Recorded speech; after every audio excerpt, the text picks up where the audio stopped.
Nobody complaining about it. You might hear some things about, well, can we put it on stay or whatever? We can evaluate it. Our relationship with Chris changes and people do this. Yeah,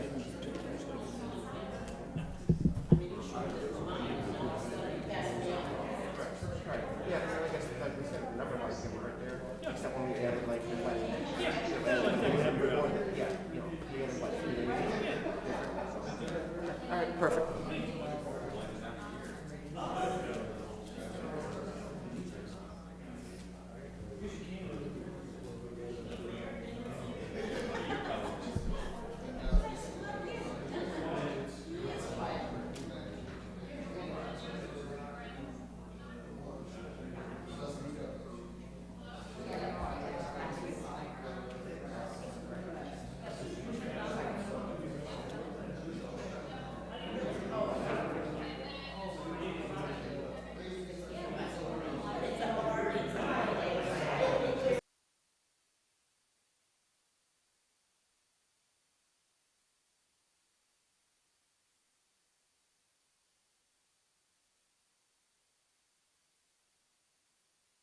Yeah, we'll stand for the pledge, please.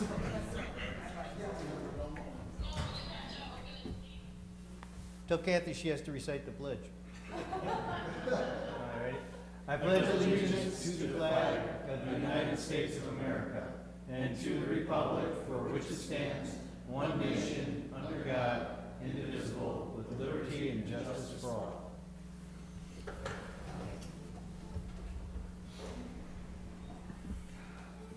All right, we'll let Sonny and Kathy work that out.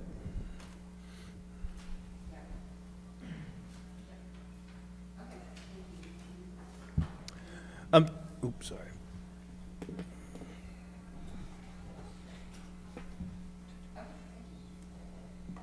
I'm sorry, I didn't realize you were on the phone. No, I with Kathy. apologize for that. Our city clerk is stuck in her house. The spring in her garage door broke. And so the repair person won't be there until like an hour. So I am actually going to do double duties, double duty as a city clerk. Well, whenever you're ready. Yes, I will do the roll call. I didn't get her sheet, but I will do the roll call. Bartison. Here. Bergbauer. She's not Don't here. worry, tonight. Saban's here. Galogly. Here. Kosecki. Here. Lobes. Here. Saban. Here. Here. Stryper. Here. Quorum present. Harris here. Karis, I'm sorry, Karis, okay, Karis, yeah. Quorum present. I apologize, this was totally. See, you don't realize how hard of a job it is. Usually she has a roll call sheet and I'm missing that roll call sheet. Yeah. This part then. Thank you. All right, thanks, Sonny. Quorum Lou established. is here for openness and prayer.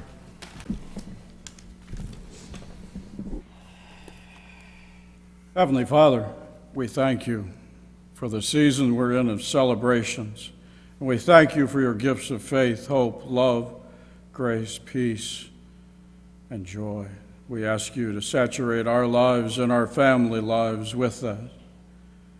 And we take time tonight to remember the 6 states that have been devastated by tornadoes that left a trail of devastation. We ask you to comfort the families that lost loved ones.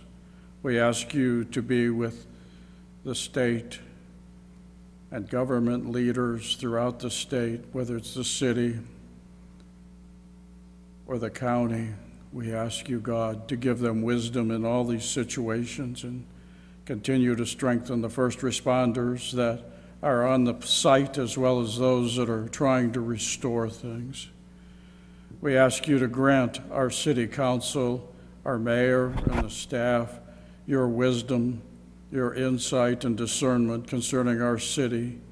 Father, in the times that we live in, we ask you, Father, for your protection upon our city and for your riches of your grace to rest upon us and our families. We ask you to have your continued hand of protection upon our police force, upon our fire department, Father, bless them and their families and the sacrifices they made, and give them peace. Guard our schools, our businesses, and the families of our city from the violence that we see around us in many cities. And God, tonight, we just thank you for your many, many blessings in our life. And we ask you, God, as we go through the holidays, that we would find joy and we would find peace in you through it all. In Jesus' name, amen. Amen. Thanks, Lou. All right, anybody got anything for liaison reports? I just need an update. I'd like to update our residents. We extended the deadline for the beautification recognition until December 23rd. All of a sudden, they started coming in, but they came in too late, and so we decided to extend it. And then we'll recognize everyone on our first meeting in January. And I apologize, right offhand, I don't recall what that date is. So winners will be notified by email, and if you, I've seen such beautiful properties all dressed up. It looks great out there, and I hope that they'll submit their homes because they do look beautiful. But that's basically it. We've extended to the 23rd, and January meeting 5th. January 5th will be our recognition then. Thank you. Thank you, Joanne. Anybody else got anything? I'll just say something really quick to admire the Lockport Love and Lockport Police. The Lockport Love on Saturday, the Santa Parade went really well. The families were very excited. It was a huge turnout. And I know they did shop with the cop afterwards, but I could not stay for that, so I don't know which wants to say something. There was a nice picture with Rizzo, I believe it is, that with the child. That was so cute. She was just hanging on to that gift. So neat. No, it's really important. Thanks, Rich, and the department, everybody who helps with that. I mean, it's just that continuation of community building between the department and residents it's essential. Thank you for. All right, anybody else have anything? All right, well, let's jump into it. So, Ben, what do you got for CA1? Thank you. Yep, Mayor and members of the council, CA1 is a cost-sharing agreement proposal, Resolution 21127, between the City of Lockport, Lewis University, and the Village of Romeoville for a Phase 1 engineering study with V3 for a Illinois 7 connector bike path.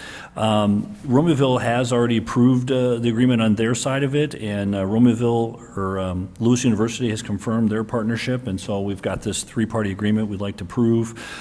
This is kind of an exciting project. I've got an aerial here I can show you just so you can see a little bit more about what we're talking about. So this is a pretty large bike path. This kind of started with an idea. Once again, one of these ideas the mayor had, but in talking with Lewis University, one of the biggest complaints they have from all of their residents that go to school there and live there on campus is that they feel isolated. And so the idea and concept to have a bike path to allow them to find access into our downtown and downtown Lockport, and frankly, they could take their bike all the way to downtown Lamont if they wanted to after this gets done. But there's a lot going on here, and there's a desire by Romeoville to try to get connected over by Weber and what they've done by the airport, and Lewis will want to have a new connection to Renwick with their entrance. We would include a new pedestrian bridge down by the 10th Street area, kind of behind the scale house. And then there's an existing ped bridge there at 8th Street that could be utilized. So what we're looking to do is this would be a Phase 1 engineering and to get concept designs and take a look at hydraulics and things on the bridges there. It would be grant eligible in the future, 80-20 with an ITEP, for example, and we could have 2 or 3 partners split that 20% match, so we really wouldn't necessarily have to be into it for more than 10% of the construction cost someday with federal money. So, so it's exciting to get that, but you can't get that until you get Phase 1 done. So staff is recommending approval of the Resolution 21127, which would authorize the administration to sign a shared cost agreement with Lockport Romaville and Lewis University to have V3 handle the task order for $510,000. So this is basically the bike lane on the high-level bridge and adding some ped bridges in the downtown Lockport. I think in the future, once we get to Phase 2, we can break the construction into many segments and pieces and try to achieve what we can at different times, depending on grant applications. I really doubt that you would build it all at one time anyway, because there's just so many things going on. I see Kurt is here from V3, can answer any questions for you about this project, but we're very excited to, something we've been talking about for a while, to see what the capabilities could be, and we checked with IDOT and they were open to it, so we've started to have these conversations. I think this is a terrific idea. Are we looking at this to be a add-on to the existing 9th Street Bridge, or we're looking for a new bridge structure for the bike path? It'll be on the existing, Kurt, if you want to come up and talk about it a little bit, but the current design is utilizing the emergency lanes, and there might be some delineators to create some kind of separation. But we're not talking about adding on to the bridge structure, I don't think. No, certainly not the high-level bridge. In some preliminary conversations with IDOT, we thought we would do a two-way path on one side of the bridge, but given the width of the shoulder and some of the requirements to do that, AKA jersey walls and stuff to protect the bicyclists, IDOT was like, look, what if you did it one way in each direction across the high-level bridge, and then once we get to Renwick or 53 and go west, we can make it a multi-use path for two-way users as that. So that's why we have the two bridges on 10th Street and 8th Street. So depending on which way you're going, east or west, you can still get to the I&M Canal Trail that way. So we add the new 10th Street Bridge, utilize the 8th Street Bridge, so then you have that east-west connectivity there. So I will say in the big picture, one of the first things that we're going to do out of the box is meet with the bridge people at IDOT, not just the normal Phase 1 people, because we have to nail down the railroad bridge requirements there, just west of the high-level bridge, and the condition of the high-level bridge too. So that's like the first thing on the task order. So IDOT was really okay, like, so it really take out emergency lanes though, like if, like an emergency vehicle had to get over the bridge. Yeah, is there a traffic study involved with this to, I mean, Well, that's gonna be it's already part of it. horrible on there already. I mean, I understand one lane, but I was surprised. yeah, so you'll have one way going westbound, one way eastbound for bicyclists or pedestrians for that matter. Yeah. We're not gonna, that won't require a jersey wall, and that hasn't been part of the discussions. So you're always gonna, if something happens, you can still pull over into that shoulder area. Oh, I see, so there won't be a jersey wall to keep somebody from going there, Right. okay. The way I envision it, there might be some delineators every, 20 feet or something. You can certainly get a car in there if you had to. And Worst case scenario, if the fire truck was there and Ben was riding his tricycle, like, they'd have to just ride behind him until he gets over there, yeah. or wait for Officer Friendly to Yeah. get you along with the, As we know, if something happens on that bridge, nobody's really. it gets all stopped anyway, yeah. I was just under the impression that there was jersey walls, that's. No, not with the one way, at least For now, today, as I Okay. talked. Well, that's all part of the, Yeah. that's all part of Phase 1. How's this Okay. gonna work? I'm sorry, Jay, it sounded like you had another. No, that's what I was found, and I would just think, we already have issues of traffic on that bridge. To shrink it even more, I mean, people aren't driving on the shoulders they shouldn't be, but even just shrinking that bridge anymore is probably just gonna add to more congestion, is what my thought would be. But if we can call it a bike path and still not lose Yeah. the lane, I guess it'll You work. still have an We're emergency gonna island. utilize the existing shoulder and restripe it as Yeah. a bike lane. That's the intent, and that's been the conversations with IDOT up to this point. Okay. Anything else? I would be concerned about safety, for sure. I mean, given the traffic and especially emergency vehicles and cars being able to access that lane, and then especially on the other side where, essentially it would go off the bridge, what would be on that side? I mean, I've run up and down that bridge probably, not the best idea, just given the traffic, but I mean, it was early morning on a weekend, but, you get a weekday afternoon or especially the students that are coming back and forth on that bridge. The intersection of 53 will be very interesting as well. I mean, it's gonna have to have certain safety precautions put in, so, Yeah, so we'll be interested to see yeah. different ideas. Concept right now, so. Okay. They may come back and say, you gotta hang something on the outside lane, who knows, right? But- Okay. All right. Anything else? Are we okay with the consent? All right, All right, thanks. thank you very much. All right, what else you got there, Ben? Next item, Mayor and members of council, a CA2 is a Resolution 21126. It's an authorization to extend an agreement with VIP Valet Services for valet service in the downtown to help support the businesses for 2022 through 2023.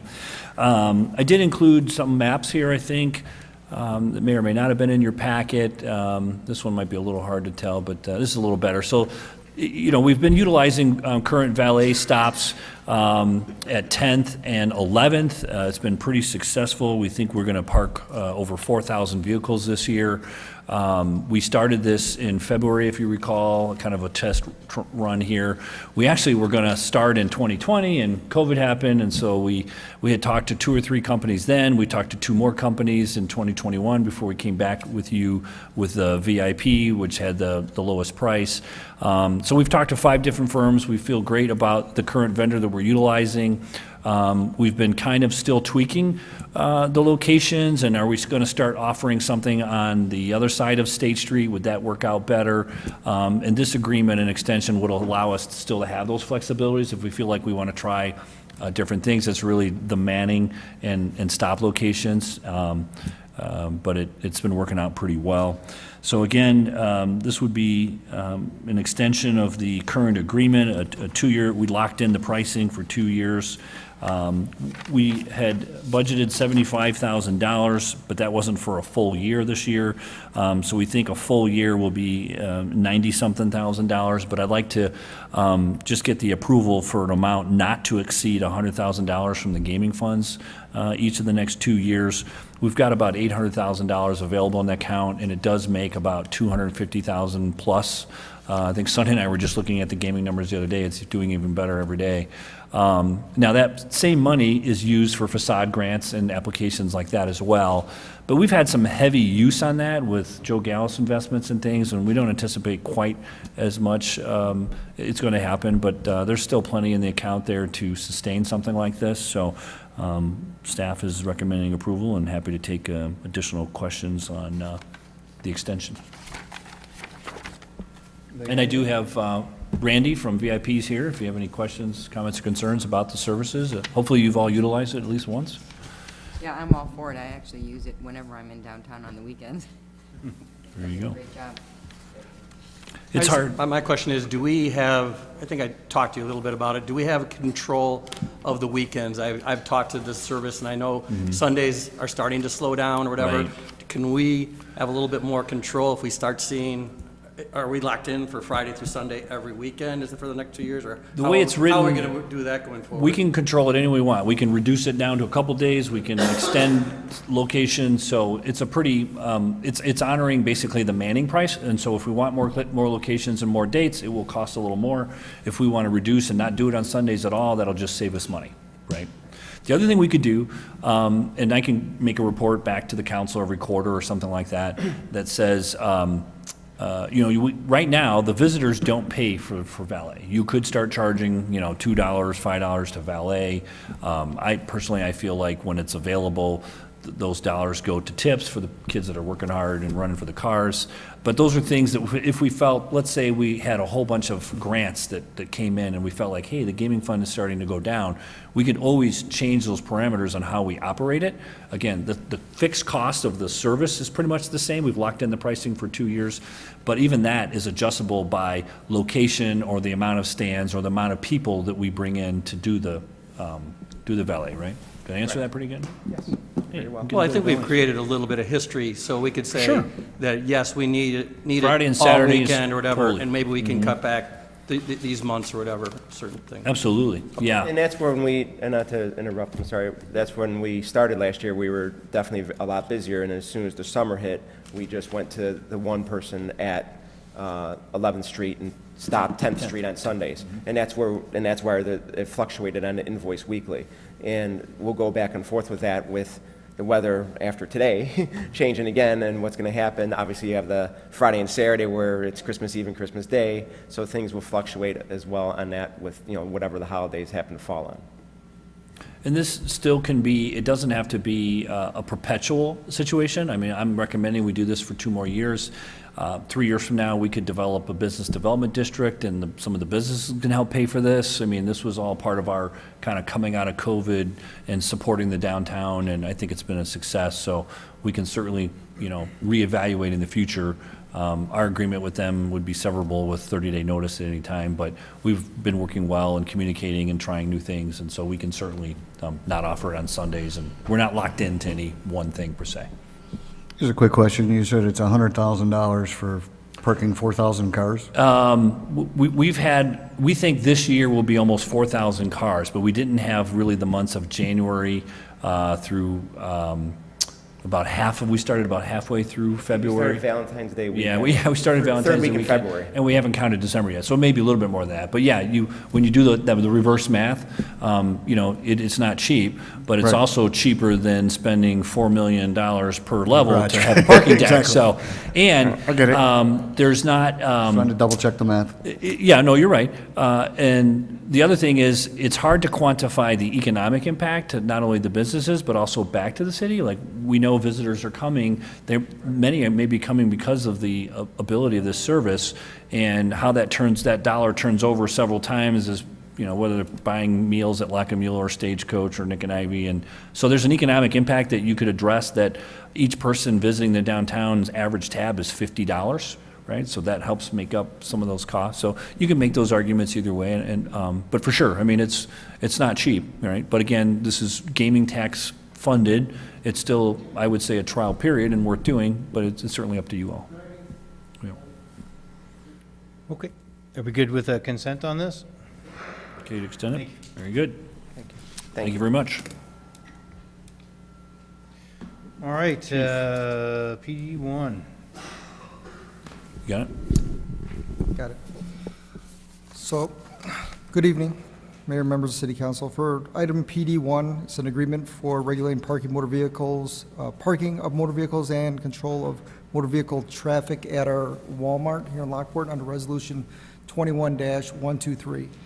We were approached by management with Walmart regarding some concerns they had about speeding vehicles through the parking lot, both in front of and behind the business, as well as some sign violations, and they would like to put up additional signage.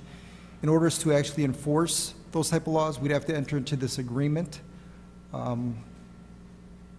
We are afforded the ability under the Illinois Vehicle Code to enforce some, but what they're asking for, we'd have to enter an agreement, which they approached us and asked if we would be able to accommodate their concerns. So how does that work? If somebody cuts through the back and they're not supposed to because there's a sign that says, it's not a through street, if there's a police officer there or nearby, they can ticket them, or how does that work? How does enforcement work? With the agreement, we actually are permitted to issue these citations. We do it with Lago Vista, with that community.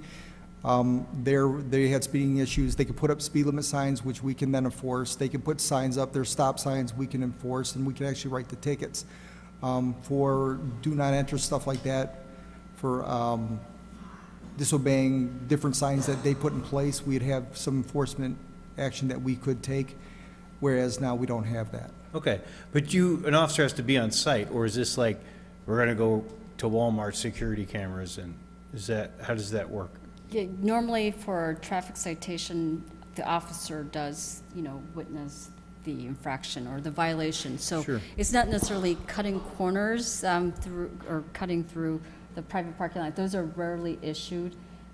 It's mostly primarily like parking violations, someone parking in the handicap, or someone, if the speed limit is 10 miles an hour and they go 25, or if there is any indication that they're recklessly driving. So it's not like one of those, you're probably thinking about the red camera, or red light Well, tickets partly, because yeah. I'm assuming that unless you guys are patrolling the Walmart parking lot, any of these violations you'll never give a violation. Yeah, I would agree. I mean, Yeah. when I look at this as, comparing it to Lago Vista, that's a gated community.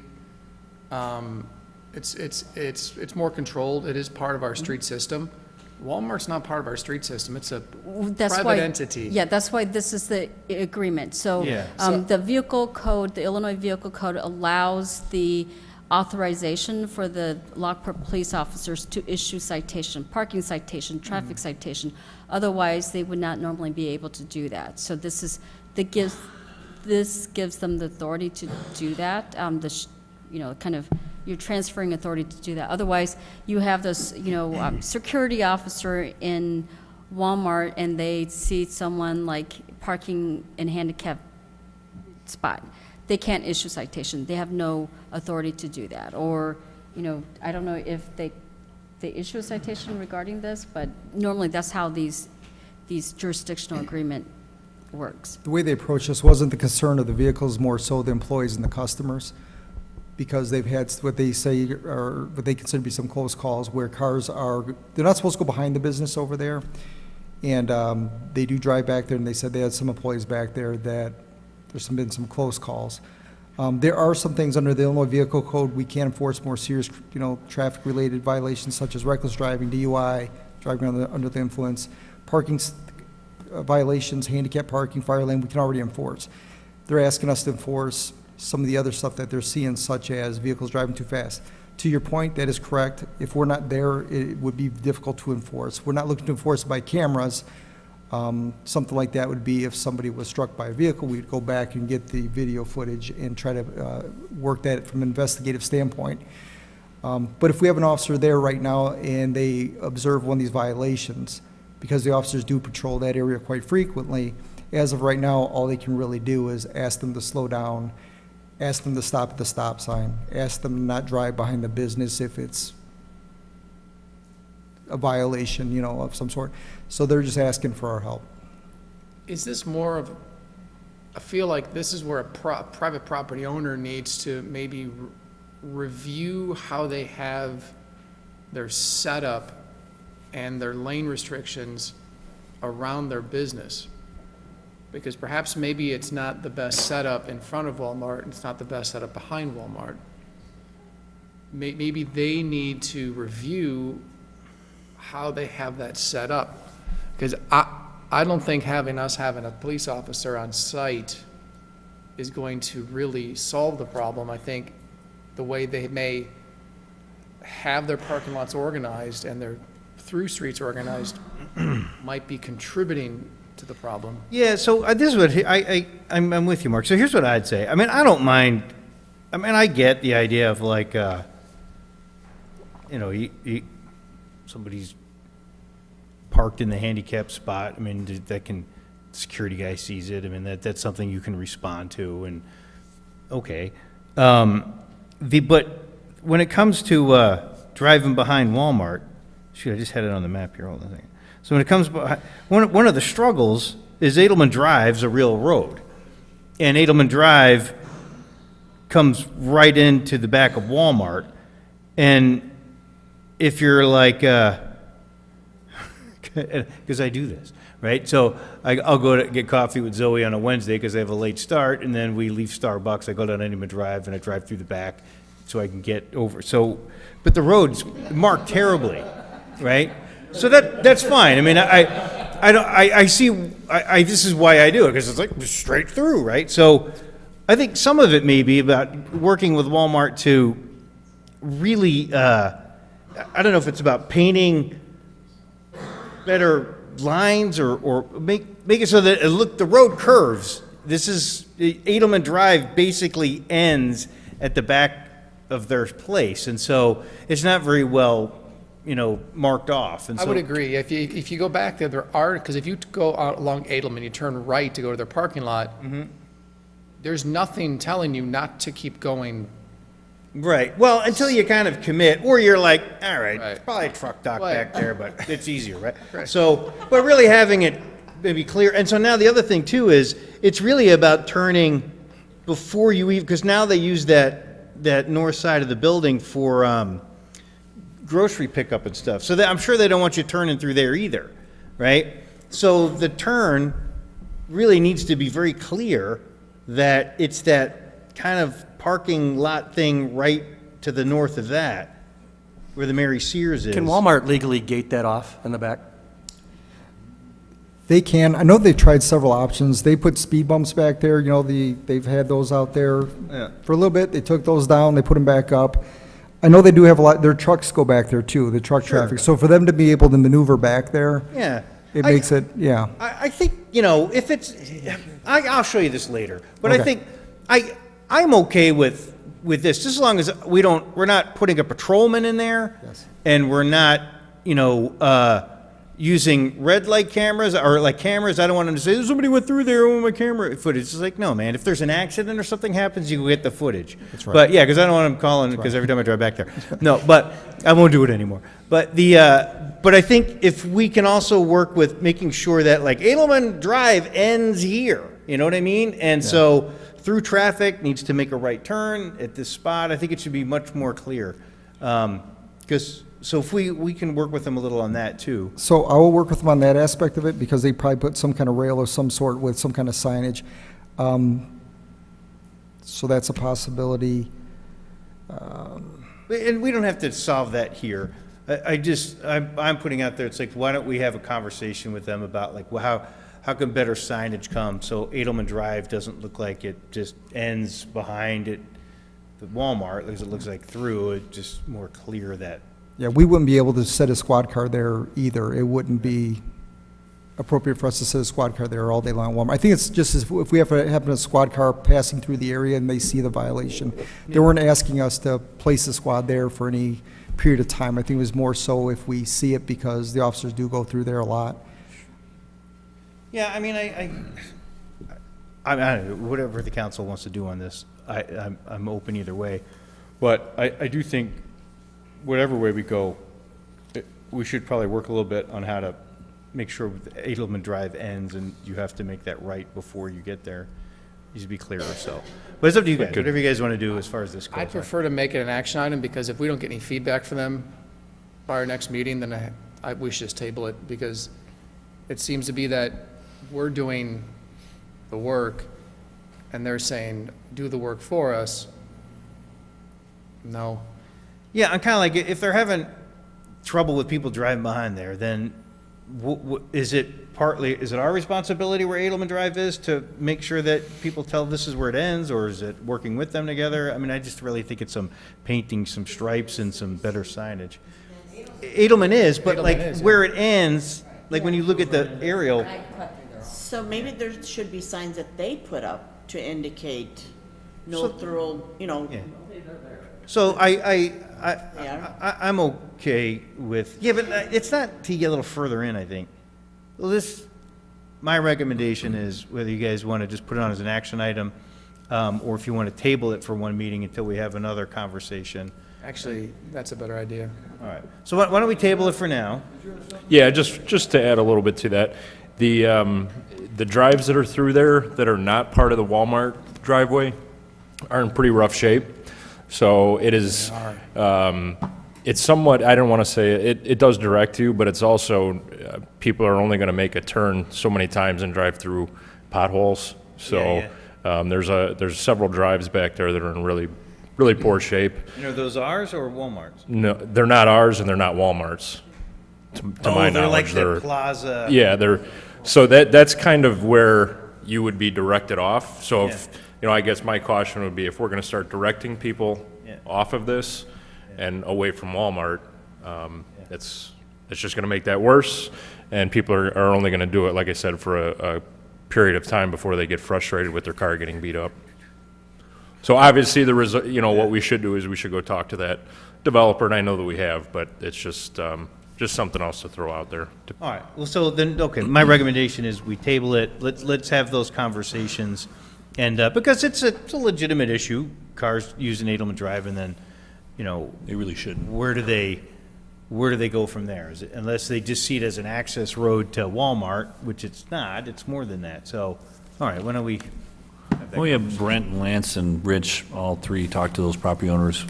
We take a motion to table it, and we bring it back when we have some better Yeah, solutions. there's no motion, but You the don't need to make a direction is that we will bring this back up before the committee of the whole with the direction Yeah. that the city council. Yes, will. please, and thank you.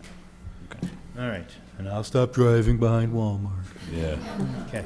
All right, what's next? Sunny, what do you got, 81? Yes, thank you, Mayor, members of the City Council. This is like a tiny little piece of property that is east of the diocese property that we recently annexed into the city.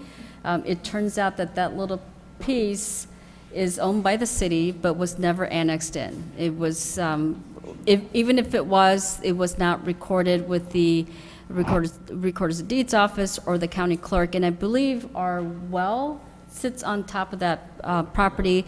Most likely, the diocese probably gave us that property so we could build a well there. So this is like a house cleaning measure to annex it in. Does It's this already mean been. we owe God a water bill? What was it? No. Okay, good. So it's in, apparently we've already rezoned it into the city, but it just never was annexed in. So what this, at the next city council meeting, January 5th, there will be a public hearing in which if anyone objected to this being annexed in, they can appear. And hopefully this little sliver of property would be annexed into the city. Is that a townhouse? What is it? That building? Oh, that's the It's a pump house, yeah. Okay. Or is it pump house or is it a water well? It's a well. Well. So Okay. it's one of our 7 wells. All right, very good. All right, yeah, so, just public hearings next? Yeah, public hearing, Okay. January 5th. Yeah. All right. Grazie. All right, next is, CED 1. What do you got there, Lance? This is a facade grant for 905 through 907 State Street. This is the Canal House Antiques building. They're requesting funds through the facade grant program to pay for some restorative painting that was done on the building. And again, I noted it in the memo. This is a somewhat post-installation request, and I talked with the property owner for a little while I noticed that they were actually doing it. They didn't realize that painting was a part of the facade program and available, and so I suggested to them that they explore it and look into it and see if they would be interested in doing it. Obviously, the applicant is somebody who takes great care of their buildings and has been involved in our historic downtown for well over 3 decades. And the painter that they hired is a unique specialist in historic restoration painting. There are not a lot of them, and in particular, in a short time frame window before it gets cold, there were not a lot available even further. So given all of that, I told her that I would be okay with bringing it in front of you for refunding those dollars. Half the dollar is $3,100, I think, is the amount that they are eligible for, which is half of the $6,200 that was spent on the project. We have significant funds still available, and because this would be paid out immediately, it doesn't impact next year's budget because we do pay out the facade grants once the projects are done, and we have a fair amount of money left in our account for facade grants now, and so I didn't see an issue bringing it to you for consideration. Sure, I'm fine with it. You guys okay with this? All right, we can put it on consent. Okay. Thanks. All right, and lastly, Brent, what do you got? All right, so good evening, Mayor and Council. This evening, one item on the agenda. This is our annual resurfacing project. This is an extra large resurfacing project for next year. Looking to basically Farrell Road. If you're in Lockport, we're gonna hit you this year. So we're gonna go from one end of the city, from the south end to the north end. So it's just south of Oak, and then it's gonna go just north of 151st. So it is, like I said, the extents of Farrell within the city. And then we're also looking at 151st from Farrell east over to Gauger. It's in total, it's just under 5 miles. We also do have the entrances to Karen Springs as well. I would hope to get those done. But again, we're looking at a big project with the asphalt prices and kind of with the potential fluctuations in pricing. We're not 100% sure if we're going to be able to do those Karen Springs access points, but we're hoping so. So this year what we're looking to do is move forward with Christopher Burke as the design engineer and also the construction engineer. We did budget $445,000 for this work, and this would be Phase 2 and Phase 3. The actual price came in at $242,118. So you can see significant savings. One of the reasons is we're going to supplement during construction. We're going to supplement with one of our internal staff members. So rather than, the 445, we tried to reduce that as much as we possibly could. With a project this size, there's going to be multiple activities going on, so we'll be able to do just that. So this evening, we would be looking for council's consideration. This is resolution number 21-124 to authorize Christopher Burke Engineering in the amount of $242,118 for both Phase 2 and Phase 3 engineering services for our 2022 resurfacing program. All right, questions, concerns? Everybody okay? All right, looks like we can do a consent then. Thank you. All righty, anything else? Yes, I actually wanted to bring up our ongoing discussions, if I could say to them, with Homer Glen regarding our rebate because of the Homer Township road situation and how they've taken over Homer Township roads. And for some reason, every time I watch their meetings, every time I look at their public comments, we have not been at the front burner.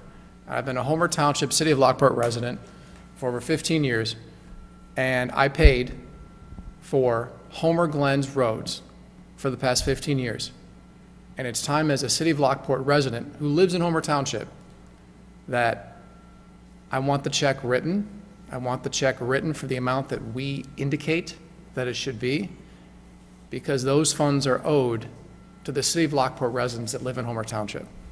And I'm concerned about what I saw at their last meeting regarding, once again, possibly with the idea of going to the township to carry them over the budgetary edge to make sure they have enough funding. I am not, as a Homer Township resident in the City of Lockport, going to continue to fund Homer Glen roads. So I know that staff has been working active, the mayor's been active about this, I know the other Homer Township aldermen, we've been talking about this.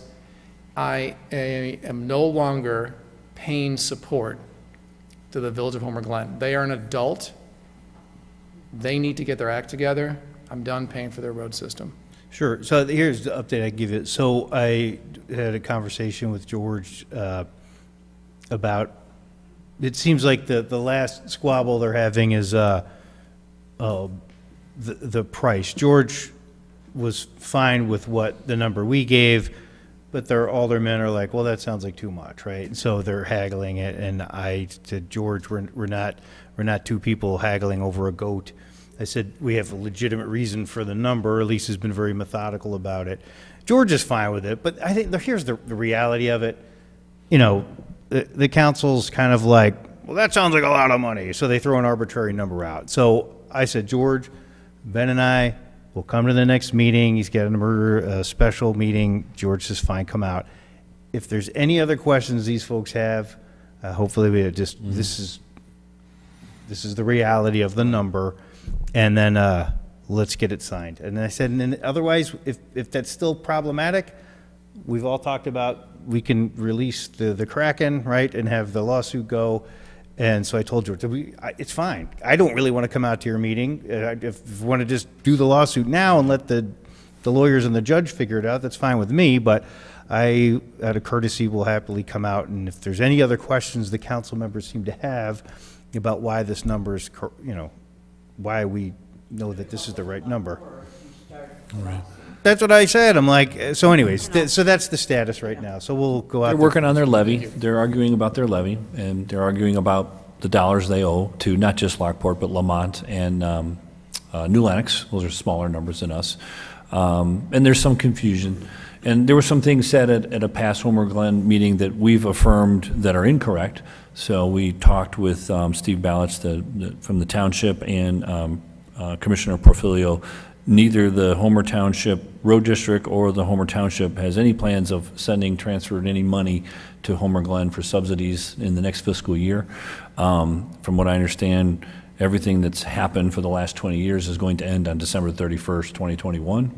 And we're looking for fair compensation of the formula, not an arbitrary number, based on EAVs and percentages. The actual factual formula, not a number that The they appraisal created. amounts based on the equipment in the land. Now, some of that was transferred back, so it got reduced a little bit. But we're looking for a fairly specific number and figure out how we get that done. So we're hopefully we're going to have this meeting and get on their agenda and have some public debate, and then they can decide in their exec session what they're going to do. Yeah, I said you should be able to, if you got any questions, we'll iron it out at this meeting, Right. but it needs to be on the agenda for a vote. Right. They may need one more meeting or two to get a vote, but as long as we see something on the agenda, we can withhold from filing court papers, but we're at the But end you're of right it. about the second half of that. One's the compensation for past stuff, but the other one is the continuing the bad practice, but like you Right. said, that But was. we've been clarified from the other two agencies. We can get that third clarification from Homer Glen when we meet with them. Any other questions on that? No. That's the status. Thank you. Okay. All right, if there's nothing else, then we'll look for a motion to adjourn. So moved? Mark and Larry, all in favor? Okay. We may need an extra minute for Sonny. I don't know Take what your should time, do. What do you Sonny, do whenever next, you're ready. Sonny? I don't know. I'm going to stick around for the next one. It's been a great 10 months. When do you want me to come back? Start when we start the new year? Does it start when we start in February or start? Ready whenever you are. Or maybe I should give Ben a break.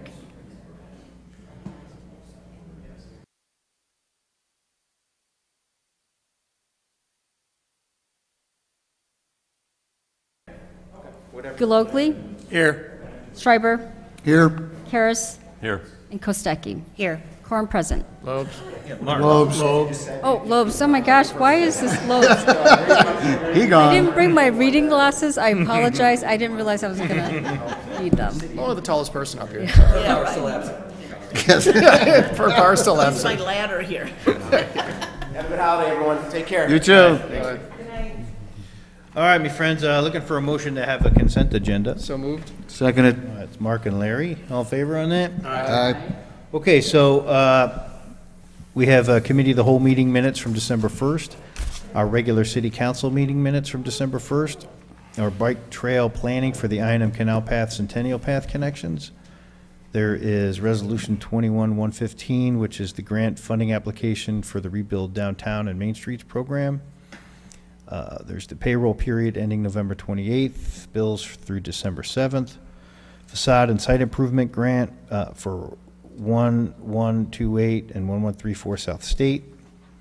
There was the release of the bond for Prologis Phase 2, and lastly was the Concentric Integration LLC to perform a general SCADA software support. So we're looking for a motion to approve. Second. All right, Renee and Joanne, and we'll do a roll call. Saban, Yes. Bartleson, Yes? Lobes, Yes. Gulogly, Yes. Schreiber, Yes. Harris, Yes. Kostecki. Yes. Motion passes. All right, FN1, our budget amendment. What do you got, Lisa? Yes, we discussed the budget amendment last time. We had to put it as an action item so that the mayor could vote on it as well. We need a supermajority to have this.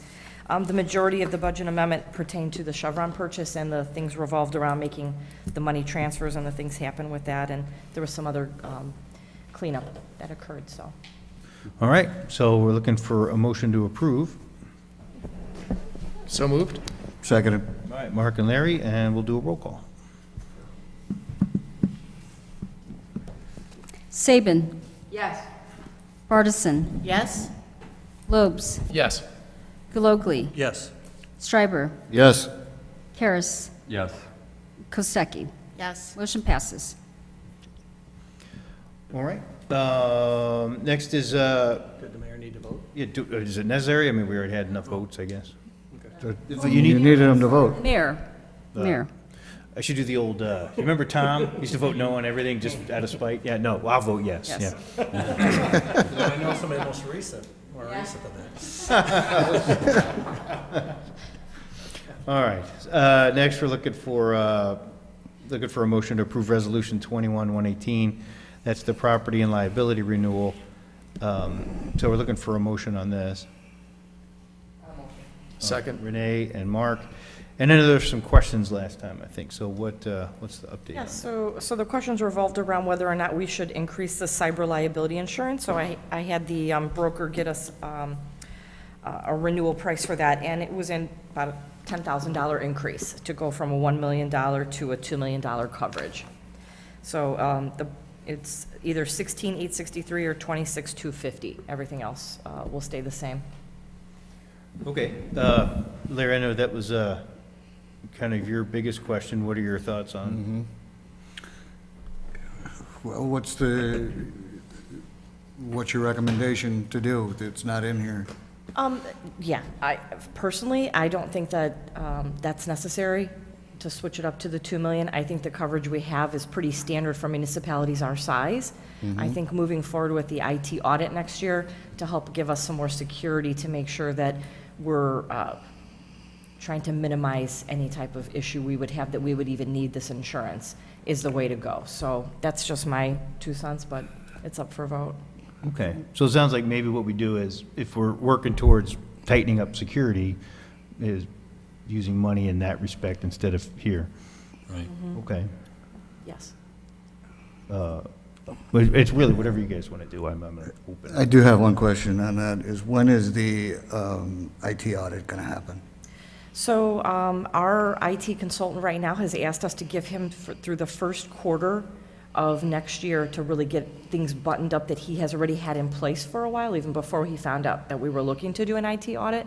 So he has asked that we do the IT audit in the second quarter of next year. Ben has already started talking to a company that did our previous IT audit about 8 years ago. So just trying to get an idea from them about whether or not the amount that we had in the budget would be sufficient or not. About the same kind of cost. So, Wait, So 10 to 15,000 for the IT audit? Which gets into SCADA, PD servers, everything. So pretty robust. Okay. But Well, I know what I would suggest is do it, but it's not like, If you want to ask for a motion to add the $10,000, you're welcome to do so. If you get a second, and then we can vote on that. Otherwise, we will vote on it as it was. So whatever you want to do, Larry.